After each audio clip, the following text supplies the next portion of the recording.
Salut tout le monde, alors je vais vous présenter ma semaine. Donc c'est la semaine du 11 au 15 octobre. Je vais vous expliquer un peu comment je l'ai tradé, quelles ont été ses opportunités, et on va voir tout ça sur graphique. C'est parti. Alors, donc les petits pointillés, c'est le début de la semaine, c'est-à-dire que c'est le dimanche soir.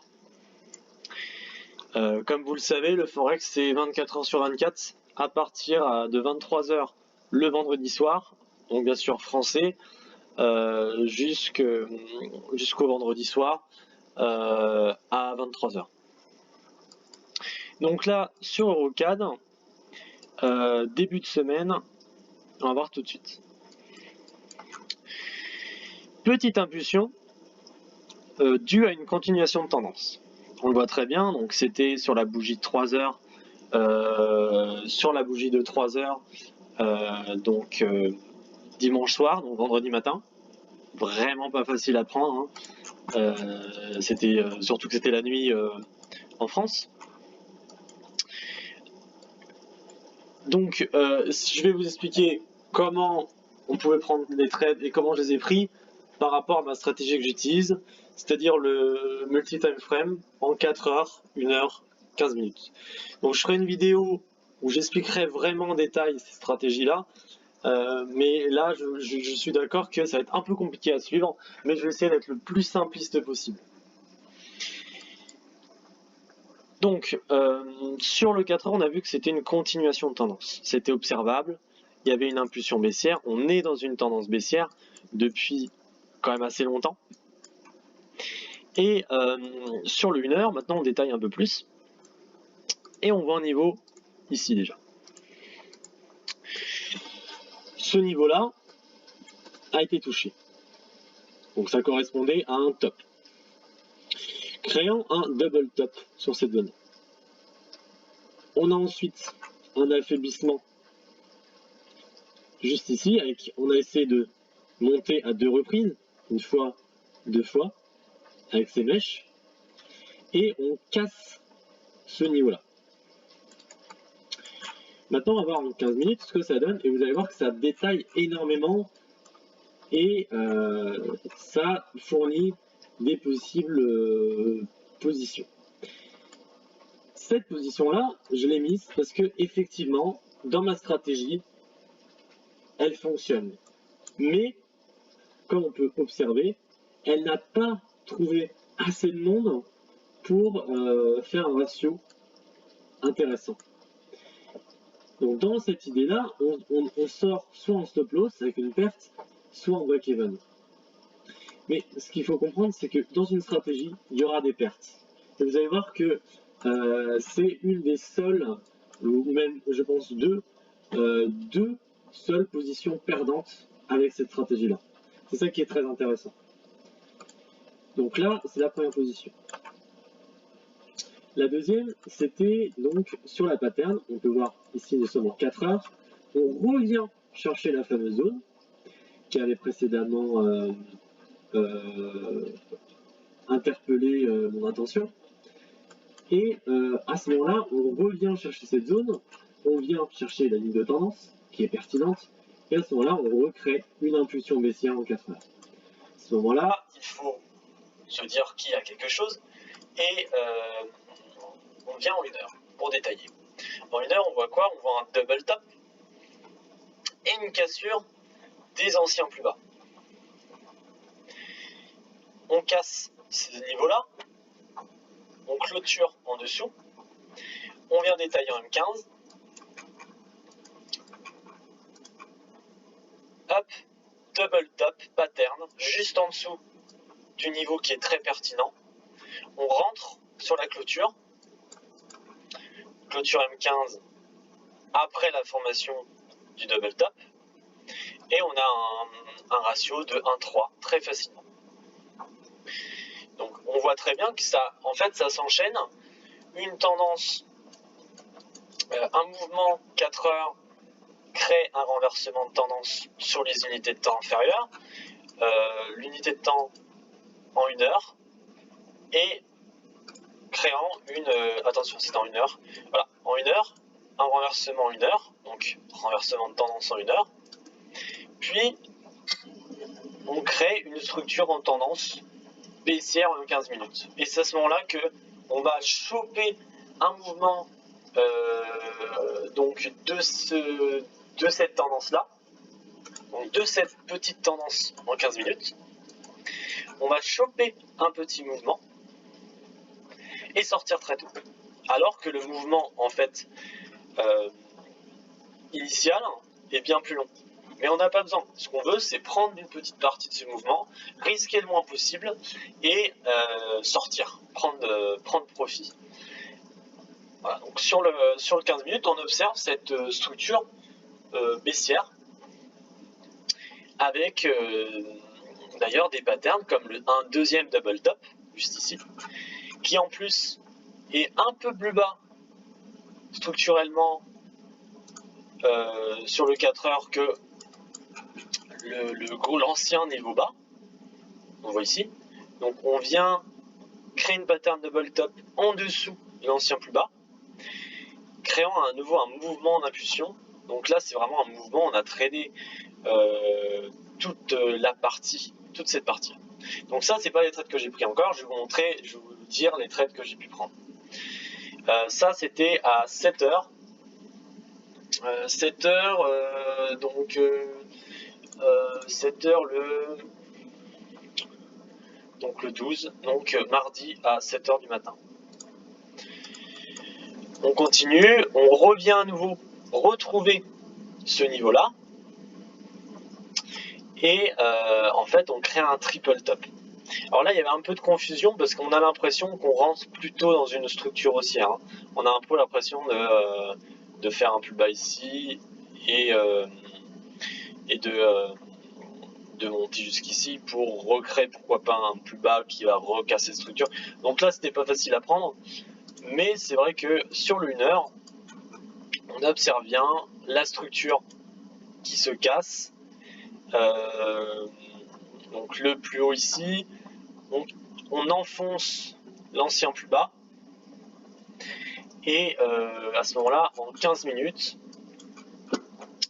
en fait on était juste venu créer un break retest très propre, très simple à prendre. Voilà. Donc ça c'était les 4 trades de la semaine possibles sur Eurocad. La deuxième paire, c'est l'OGPI. Sur l'OGPI, on était totalement dans une tendance haussière. Hop, on a eu une énorme impulsion dès le début de la semaine. Un petit retracement juste ici. À nouveau, on reprend de l'élan, on vient chercher un plus haut. À ce moment-là, j'ai fait attention et j'avais peur de ces gros niveaux. Regardez ces gros niveaux là, donc ce niveau là et ce niveau là. Donc j'avais quand même peur.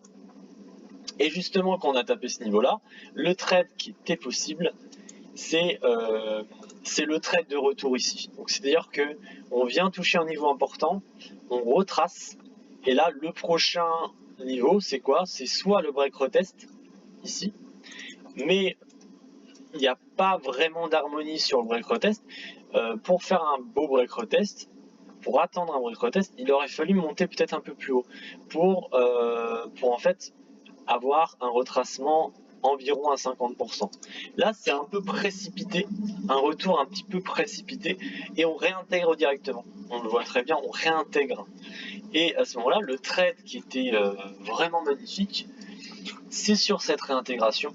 Objectif, aller chercher l'ancien plus bas sur le 4 heures. Du coup, pour créer un double bottom. On comprend bien que créer un double bottom demande un retournement sur le 1 heure. Et c'est effectivement ce qu'on a eu. On a eu un retournement sur le 1 heure pour justement faire le double bottom en 4 heures. Mais sur le 1 heure, on a le temps de prendre des positions à la vente.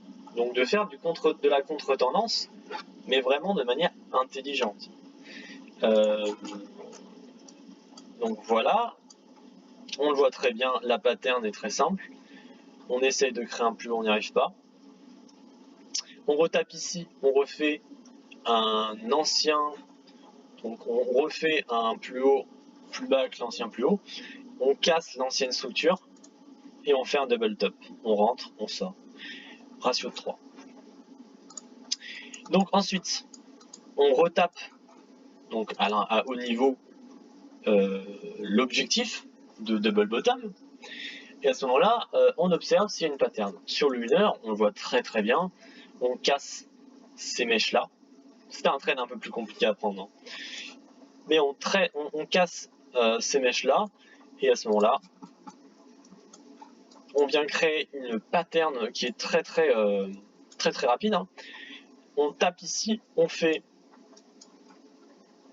une bougie comme ça avec une mèche et on explose. Voilà. Donc il faut comprendre aussi que ici, je pense qu'il y avait beaucoup d'acheteurs et c'est pour ça qu'on n'a pas fait une pattern comme par exemple ici un peu lente, un petit peu lente avec très structurée pour au final quand on fait une pattern propre comme ça, c'est comme si on était en train de créer un produit le mieux possible pour vendre à quelqu'un, à un client. Là, il y a déjà trop de clients, donc de toute façon, un peu comme Apple, hein, on a déjà tellement de clients qui sont prêts à acheter que peu importe ce qu'on va fournir, il y aura des acheteurs. D'accord ? Là, c'est vraiment, il en faut beaucoup. Il faut créer un produit avec plein de possibilités, de l'ergonomie, des options, etc. pour amener des gens. Là, il n'y a pas besoin. Là, vous êtes sûr qu'il y a du monde. Que ça soit sur le 4 heures, on voit très bien un double bottom, très propre, qui amène du monde, même peut-être un peu plus tôt que prévu. Sur le 1 heure, ça crée simplement une cassure de ces mèches-là, et sur le M15, c'est juste une bougie. Donc ça, c'est des trades qui sont quand même assez durs à prendre, mais on comprend le système, c'est que tout est OK. Tellement tout est OK que le 4 heures, il est OK, le 1 heure, il est OK, mais impulsif, on n'attend pas de plombe, et le M15, c'est tellement le 4 heures, les gens en 4 heures et en H1 ont tellement acheté en même temps que le M15 n'a même pas le temps de créer une structure. Donc voilà, ça c'est niveau expert. Donc ensuite, on crée une impulsion. On voit bien sur le 4 heures, on est sur des bougies haussières. Et ensuite, en 1 heure, on fait juste ça. Ça, c'est un break retest. Très simple, très net, très précis. Break retest, voilà. On clôture proprement ici. On regarde sur l'unité de temps inférieure en M15, double bottom. Ok, très bien. Et on regarde aussi sur le 4 heures, voire sur daily. Je vous conseille d'utiliser le daily pour les zones, hein. Ça synthétise bien. On regarde sur le daily, bah, la zone elle est ici en fait. Donc on a un peu de place. Voilà, on a un peu de place pour prendre notre trade. On a de la place pour prendre le trade avant d'avoir les premières résistances. Hop. Donc voilà, ça c'est load GPI. Hop, voilà. Ça c'est load GPI. Maintenant, on va passer à GBP GPI. Hop.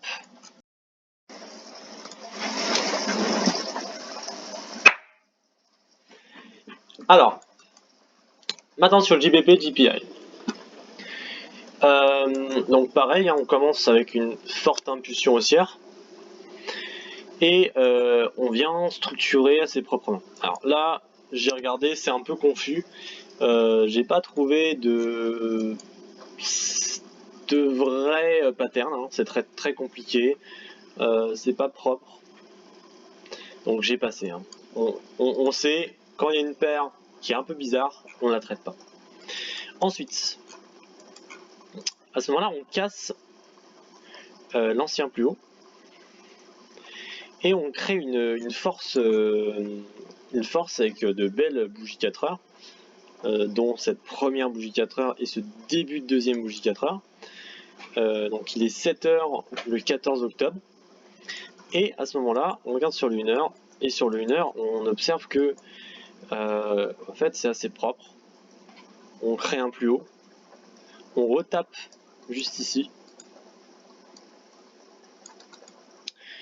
et à ce moment-là, on crée une bougie en 1 heure un peu neutre, d'hésitation, et puis on accélère sur une bougie très forte. Sur le M15, c'est très très propre. C'est un double bottom. On vient toucher des niveaux ici, réintégrer, hésiter et recréer une bougie de validation haussière. On rentre, on sort, terminé. Ça, c'est un des trades les plus courts de la semaine. Avec celui que j'ai pris, je vais vous montrer. Ça, c'est un trade qui dure 1 heure, 1h45. Très rapide. On rentre, on sort. Voilà. Typiquement, très simple, très propre. C'est des trades qui sont vraiment appréciés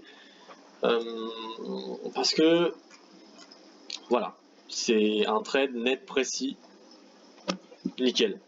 Sur le daily, on voit bien le niveau que j'avais mis. Il y avait un niveau ici, mais il y avait d'autres niveaux ici, mais le plus important c'était le plus haut, c'est-à-dire ici. Donc on avait quand même un peu de place. On le voit d'ailleurs là. Ce niveau a peut-être résisté un peu. Mais là, voilà, là, il est 9h, 10h, on explose. Ensuite, sur l'AUD-USD. L'AUD-USD, pas facile, mais une pattern très propre. Break retest, on le voit très bien. On pousse, on revient là, on retouche l'ancien plus haut. Donc break retest. Et en plus, on a la ligne de tendance qui est juste ici. Donc à ce moment-là, on regarde sur le 1 heure. Sur le 1 heure, on fait très simplement ça. La structure baissière est comme cela, donc plus bas, plus haut, plus bas. On casse l'ancien niveau ici. On fait un plus haut et on recherche un plus bas, donc un support. On vient en M15 et on voit très simplement cette architecture qui est sublime avec un double bottom ici, un plus haut, un plus bas. On touche ce niveau ici, mais surtout ce niveau là, et on vient créer une bougie très puissante. On crée une bougie très puissante ici, c'est la validation. À ce moment-là, on explose et on vient faire un ratio de 2,71. Donc là, très dur, hein, très dur quand même de sortir vraiment pile poil là, parce que souvent on cherche un ratio de 3, donc 1 de risque pour 3 de reward. Là c'est compliqué parce que peut-être sortir plutôt ici quand on voit que ça se renverse, donc plutôt un ratio de 1,89. C'est plutôt ça, hein. Puis ensuite le marché, il me semble, se retourne un peu. Voilà, se retourne pour rechercher à nouveau ce niveau d'appui là. On observe quand même qu'il y a eu une cassure de la ligne de tendance. Donc bon, on la supprime, mais on fait attention, ça reste une information d'affaiblissement. Et ici, on vient créer une structure avec une cassure ici et un retour ici. Sur le M15, c'est pas facile.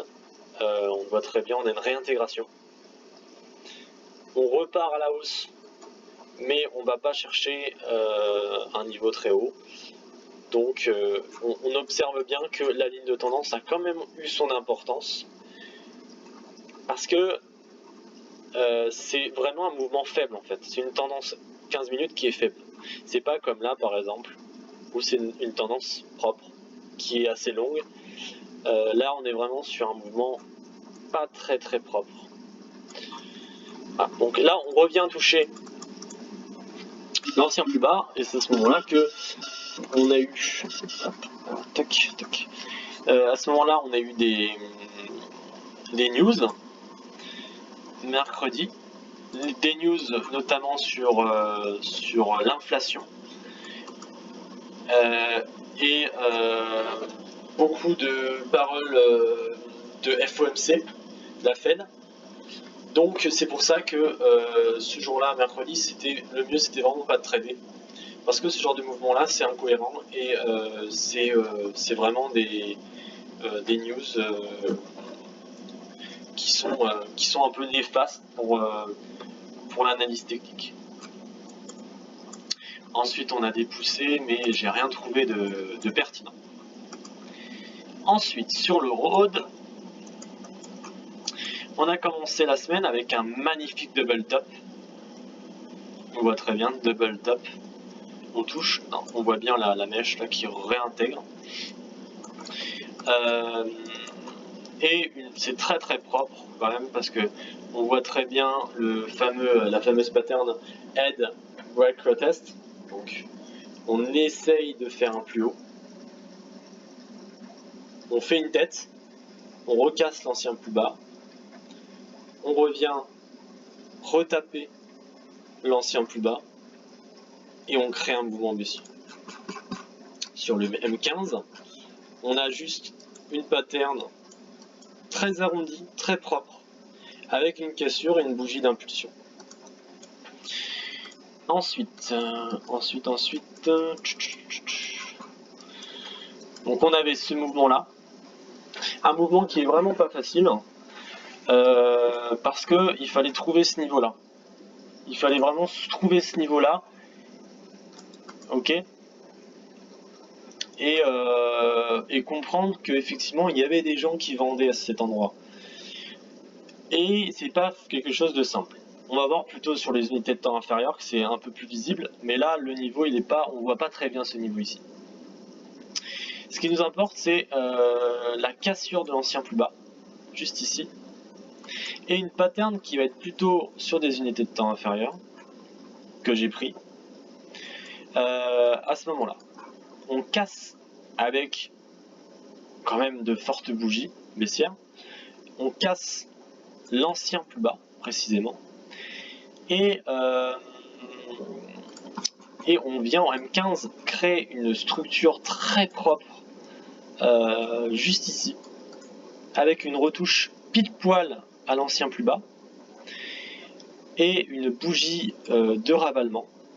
C'est quand une bougie remplit l'intégralité des corps des anciennes bougies.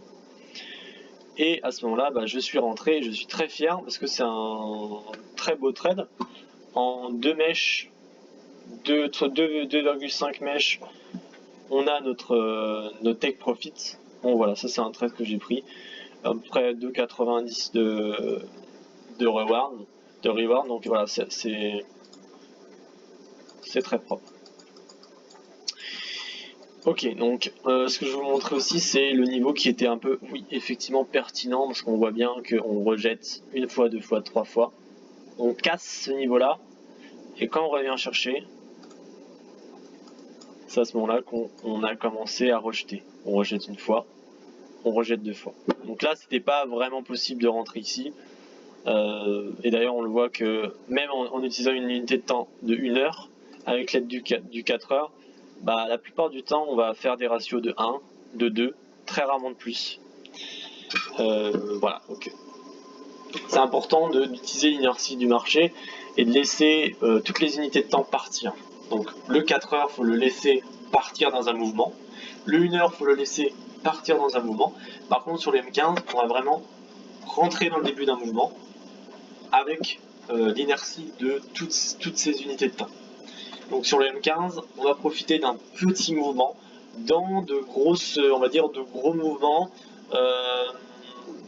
comme voilà, tout simplement dans dans une vague en fait, hein, dans une vague de plusieurs types de vendeurs avec plein de stratégies différentes et utilisant des unités de temps différentes. C'est important de savoir ça. Sur le marché, il y a beaucoup de choses qui se passent et c'est parfois difficile de tout comprendre. C'est pour ça que on veut quand même synthétiser le plus possible la stratégie. Alors, donc là ensuite, le trade qui était possible, c'était ce trade-ci. On revient taper une troisième fois ici, on crée une structure un peu bizarre, mais la structure qui nous importe, c'est ce mouvement un peu, regardez. Une bougie là, une bougie ici baissière, et une bougie à nouveau baissière, avec une mèche ici très forte. Ok? Donc là, dans l'idée, c'est une pattern qu'il faut comprendre, hein. C'est avec le temps, avec l'expérience, on commence à sentir ce genre de choses, mais là on voit très bien des vendeurs qui rentrent dans la course. Et effectivement, sur le 1 heure, on voit bien une petite pattern très propre, qui est quasiment la même qu'en fait du 4 heures. Donc ça, et sur le M15, une pattern qui est au final un double top. On pourrait dire le double top, ou on pourrait dire un début de tendance, de ligne de tendance ici. C'est pas très clair, mais en tout cas, visuellement, on voit très bien que on rejette cette zone-là et complètement on baisse. On vient chercher le plus bas mensuel, voire même le casser. Ensuite, sur l'euro USD, un seul trade possible qui n'était pas facile. On rentre, on commence la semaine, on vient rejeter certainement ce prix ici. Pas très cohérent, mais on vient rejeter ici. Et on vient taper ici, puis retaper ici. Hop. En fait, on a une ligne de tendance baissière. Et là, c'était un trade assez compliqué. Mais on vient taper ici, on crée un mouvement on casse le plus bas en H1 et ensuite sur le M15 on fait juste un break retest. Ce qu'il faut noter, c'est que ce pullback là en fait on sait que c'est vraiment un pullback quand le mouvement a pas de cohérence sur support résistance. Là la résistance elle est ici, donc là ce pullback n'est pas une prise d'achat des gens qui sont sur ce support là, qui veulent trader ce support là. C'est un pullback naturel. Et du coup, on sait qu'il y a très peu de gens ici qui achètent, il y a très peu de gens qui sont opposés à vous. Ils veulent juste attendre, la plupart, de venir chercher à nouveau ce niveau. D'accord ? S'il y aurait eu un niveau, on va dire ici, là il peut y avoir des acheteurs et créer ça, créer un nouveau plus haut et partir ici. Mais là, c'est pas le cas. Là, on voyait bien que c'était un peu un retour de la structure baissière en M15. Un retour, un retracement naturel. Et on voit très bien là la puissance du mouvement qui est assez fort. Voilà, donc ensuite, hop, sur JBP CAD, le dernier. Hop, alors sur JBP CAD, non, bah j'ai pas noté de trade possible. Ah si, voilà, c'est ici. Donc on tape une fois, on tape deux fois, on crée comme un double top. Ici, on vient complètement casser la structure, créer un triple top, double top, triple top, on sait pas trop. Et sur le M15, ici, faire un double top. Fallait être très patient, fallait comprendre qu'on casse cette ligne de tendance, etc. Très pas facile non plus. Peut-être qu'il fallait mieux pas le prendre. Mais je l'ai noté puisqu'il était intéressant. Voilà, donc j'espère que ça vous a plu pour cette première semaine d'explication de trading. Et on se retrouve pour une autre semaine. Salut!